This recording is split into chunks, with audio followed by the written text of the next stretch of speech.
You will notice that the earliest forms of child rearing and bringing up the young took the shape of music. When you see children play music, there's something that really comes over them.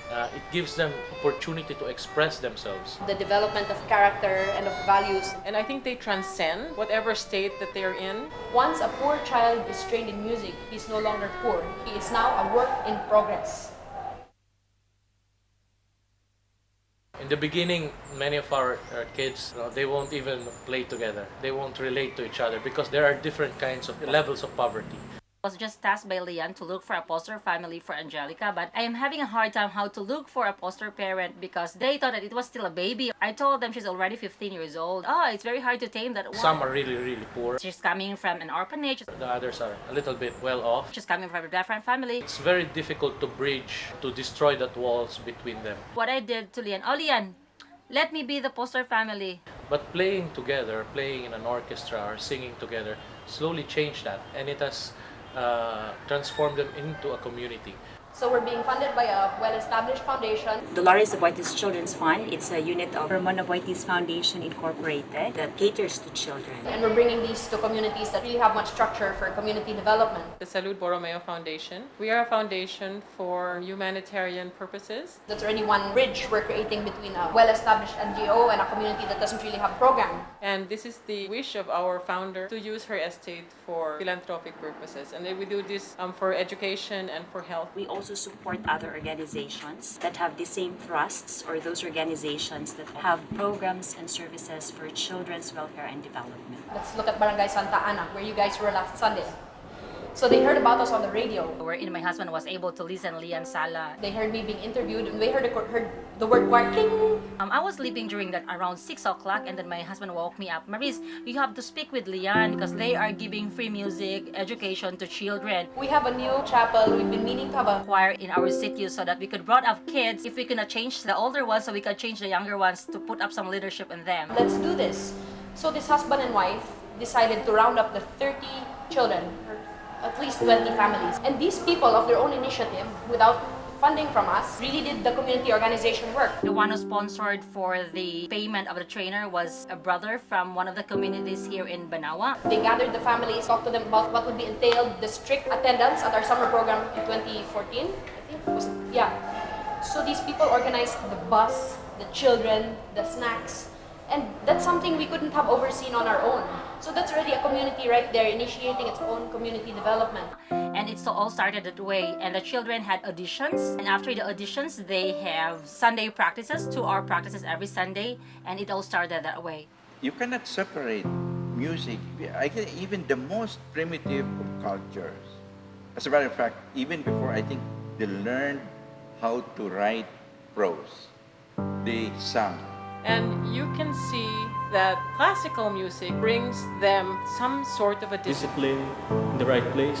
Music is a great medium to do that. We sort of build the community because, of course, when you hear music, you go around, somebody stop and then, hey, what's going on? You know, that alone can create this bridge. And I think that's great because then they're able to connect with something that's not so tangible.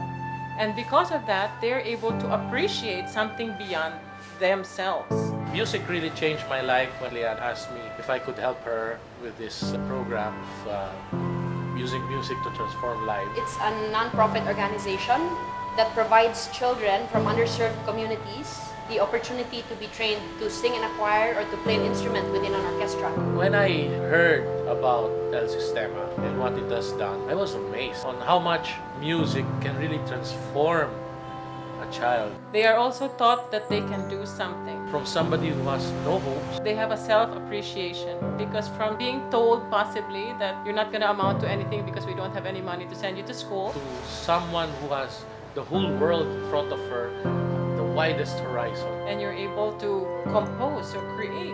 and how much it has given them the courage to express themselves, to fight for life. When you're so engrossed in surviving, I think that just doesn't even come into your spectrum of options. What needs to happen is that this mission, once it grows and people learn about it and they do know that they have this option, then they start taking advantage of it. I actually believe in the saying that says, when one teaches to learn. And that is a very, I guess, a gift. It's a gift to have that opportunity. So.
So, Sistemang Pilipino, what's that? I said, this I will do. This is what I want to do.